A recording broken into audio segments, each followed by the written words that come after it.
Dear 9th class, कैसे हैं आप सब। आई होप आप सब ठीक होंगे एंड अपनी स्टडी कंटिन्यू कर रहे होंगे। तो देखिए स्टूडेंट्स, कल हमने किया था why tell some reasons about empty treasury, यानी कि हमें कल रीजंस पढ़े थे कि जो राजा का खजाना था, जो लुई 16 फ्रांस के जो किंग थे, उनका जो खजाना ट्रेजरी थी वो खाली क्यों हो रही थी और हो गई थी। ठीक है, तो आज हम करेंगे सब्सटेनेंस क्राइसिस। तो स्टूडेंट्स, सब्सटेनेंस क्राइसिस होते क्या है, पहले हमें ये समझने की ज़रूरत है।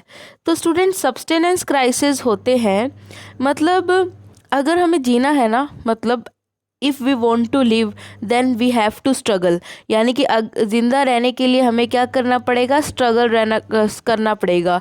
और द स्ट्रगल टू सर्वाइव ही क्या होता है, सब्सटेनेंस क्राइसिस होते हैं। ठीक है स्टूडेंट्स, अब देखो फ्रांस में क्या था, 1789 आते आते क्या हुआ, 28 मिलियन पॉपुलेशन हो गई। जब देखो पॉपुलेशन में इंक्रीज़ हो गया, तो जो पॉपुलेशन बढ़ेगी तो वो फूड ग्रेन्स की डिमांड भी करेगी, यानी कि अगर पॉपुलेशन ज़्यादा होगी तो उनको खाने के लिए भी तो कुछ चाहिए होगा ना। तो जैसे जैसे पॉपुलेशन इंक्रीज़ होगी तो फूड ग्रेन्स की डिमांड भी क्या हो जाएगी, इंक्रीज़ हो जाएगी। फिर क्या हो जाएगा, जब प्रोडक्शन एंड डिमांड मैच नहीं होंगे तब प्रॉब्लम आएगी। जैसे प्रोडक्शन हम लेट कर लेते हैं कि 1 टन का हो रहा है, ठीक है, बट पॉपुलेशन के हिसाब से हमें 2 टन्स का प्रोडक्शन चाहिए, तो डिमांड तो 2 टन्स की है, लेकिन पीछे फैक्ट्री से हमें सिर्फ 1 टन ही मिल रहा है। तो क्या डिमांड और प्रोडक्शन मैच हुई, तो जो लोगों को मतलब पर्सन्स को, पीपल्स को फूड ग्रेन्स की कमी हो गई। इस कमी की वजह से क्या होता है, जो प्राइस हैं फूड ग्रेन्स के वो बढ़ जाते हैं। ठीक है, इंक्रीज़ हो जाते हैं किन में, प्राइजेस में, प्राइजेस किन के, फूड ग्रेन्स की। क्लियर हुई स्टूडेंट्स इतनी बात। फिर बात आती है, जो वेजेस होते हैं ना वो फिर भी फिक्स्ड रहते हैं, मतलब यानी कि जो आम इंसान हुए, जो डेली वेजेस पे वर्क करते हैं, लेबरर, फैक्ट्री मिल वर्कर, ये सब पहले 100 रुपये में काम कर रहे थे जब 1 लाख प्रोडक्शन हो रहा, 1 टन प्रोडक्शन हो रहा था। अब 2 टन प्रोडक्शन, अब जो, ठीक है, 1 टन प्रोडक्शन तो 1 टन ही हो रहा है, लेकिन डिमांड कितने टन की है, 2 टन्स की। ठीक है, तो प्राइस तो बढ़ेगा क्योंकि जो कमी आ जाएगी फूड ग्रेन्स में, तो जो जितना रिमेनिंग फूड ग्रेन रह जाएगा उसे लोग क्या करेंगे, महंगे प्राइजेस में बेचेंगे। अब प्राइस तो बढ़ रहे हैं, लेकिन जो वेजेस फैक्ट्रीज़ में काम कर रहे हैं वेजर, उनकी जो सैलरी है, वेजेस है, वो उतनी रहेगी जितनी पहले थी। तो स्टूडेंट्स, ये सब आ जाते हैं। अब देखो, जब प्रोडक्शन और डिमांड मैच नहीं करती कि और क्या रीज़न हो सकता है, ड्रोट और हेल, एकदम से सूखा जाना या फिर ओस पड़ जानी।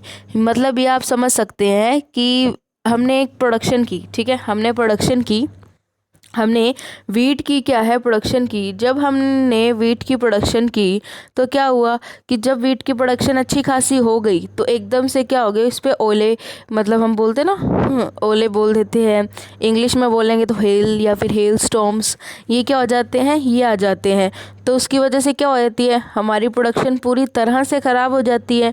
जब हमारी प्रोडक्शन ही ख़राब हो जाएगी, तो हमने तो सोचा था इस बार ज़्यादा प्रोडक्शन होगी, अब प्रोडक्शन किसकी वजह से ख़राब हो गई, नेचुरल कैलेमिटी की वजह से ख़राब हो गई, जिसकी वजह से जो हार्वेस्ट है, जो हमारी प्रोडक्शन है वो कम हो गई, रिड्यूस्ड हार्वेस्ट की कंडीशन आ गई, और इसकी वजह से क्या हो गया, सब्सटेनेंस क्राइसिस की कंडीशन हो गई कि अगर हमें जीना है, अगर हमें सरवाइव करना है तो हमें क्या करना पड़ेगा, स्ट्रगल करनी पड़ेगी। क्लियर हुई स्टूडेंट्स। मैं एक बार फिर से आपको एक्सप्लेन कर देती हूँ कि सब्सटेनेंस क्राइसिस हमने किया था द स्ट्रगल टू सर्वाइव, जीने के लिए हमें क्या करना पड़ेगा, संघर्ष करना पड़ेगा, स्ट्रगल करनी पड़ेगी। ठीक है, ये स्ट्रगल क्यों करनी पड़ी, जैसे पॉपुलेशन का था फ्रांस का कि 1789 आते आते 28 मिलियन पॉपुलेशन हो गई।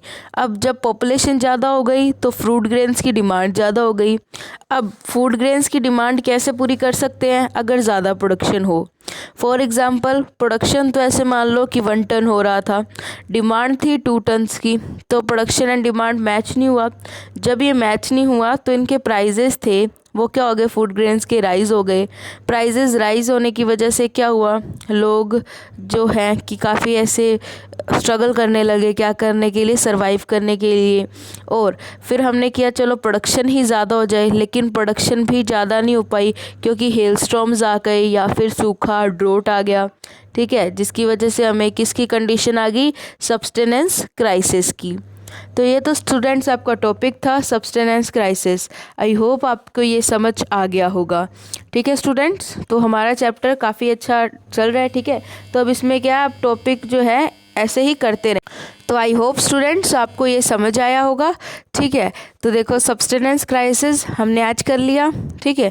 कल हम नेक्स्ट टॉपिक स्टार्ट करेंगे। इतने आप ये टॉपिक भी पढ़ लें, आई थिंक मेरे सिर्फ रिपीट करने पे आपको ये समझ आ गया होगा अच्छे से। तो बाकी का जो चैप्टर है वो रिकॉल कर लें।